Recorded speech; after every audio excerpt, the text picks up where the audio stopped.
All right, so now we're going to tackle a slightly unique variety, but it's still very available in most grocery stores and from farm stands. This is a Kabocha winter squash.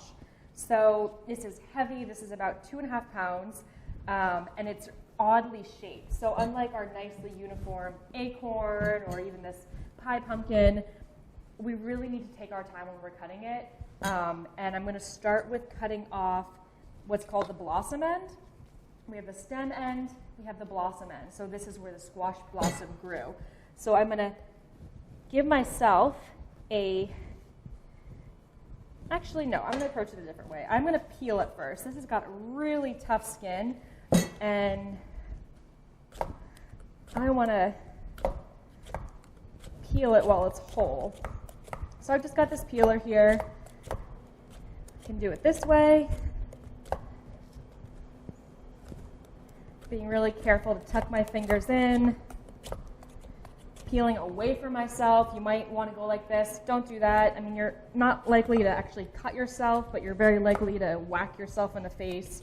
So peeling away like this. And you can see that this Kabocha squash has a dark green skin and this really beautiful orange flesh.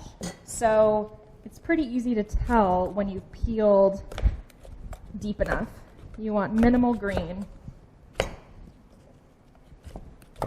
Some people like to peel with a paring knife or even a chef knife. And you'll see when I try and peel it with a chef knife, you're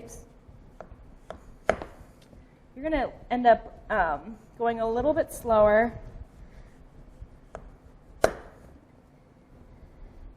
but taking off slightly bigger chunks, maybe a little bit more flesh there, but it's definitely a good option. Just kind of go back and forth like that. It's really whatever you're comfortable with. You know, if the peeler is more your speed, that's fine too.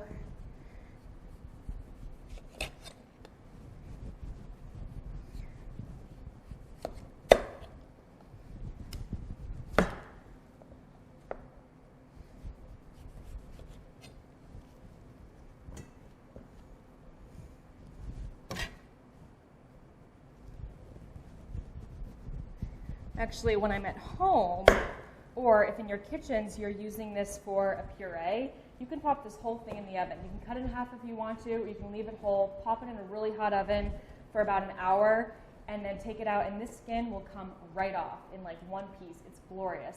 But because I'm using this for a recipe where it needs to be diced, I gotta go through and I gotta dice it while it's raw. Can't really dice it once it's been cooked.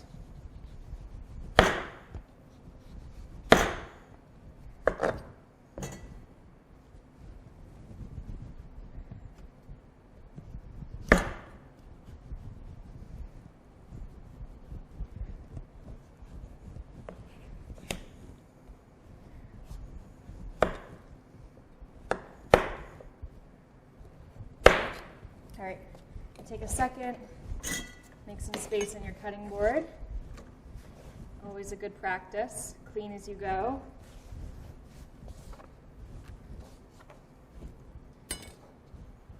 That.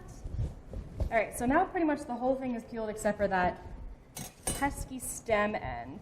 So I'm going to cut off a pretty big chunk here to remove that stem.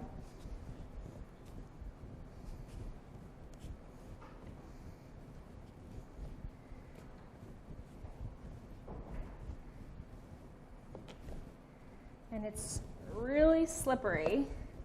Winter squash has a surprisingly high water content, so you really want to be careful when you're cutting it.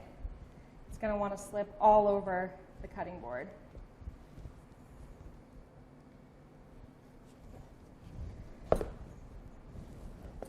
And this one, there we go, my goodness.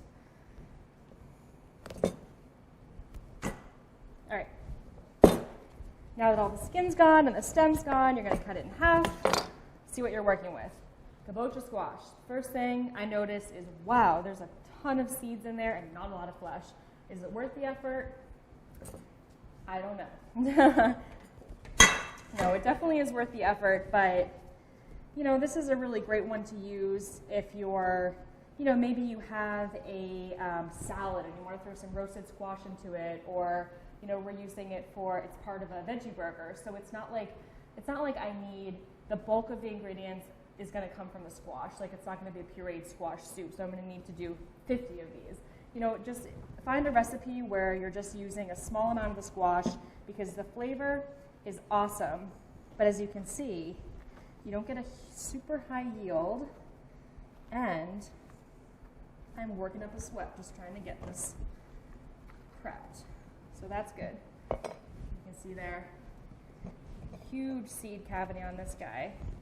Really, really dense, beautiful colored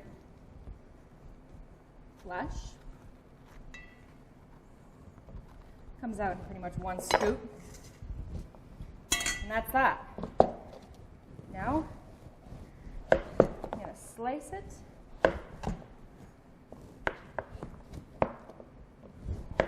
into 1-inch strips like that. And I'm going to go through and I'm going to carefully dice. Just rocking my knife back and forth, gentle, even pressure.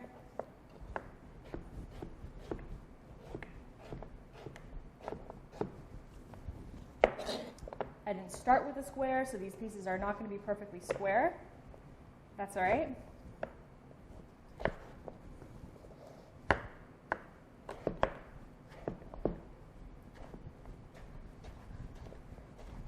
Just rock back and forth. My cutting board is resting on top of a kitchen towel, so it's nice and secure. And that's that. I'm going to do the other half, but that is how you cut, peel, and dice a kabocha squash.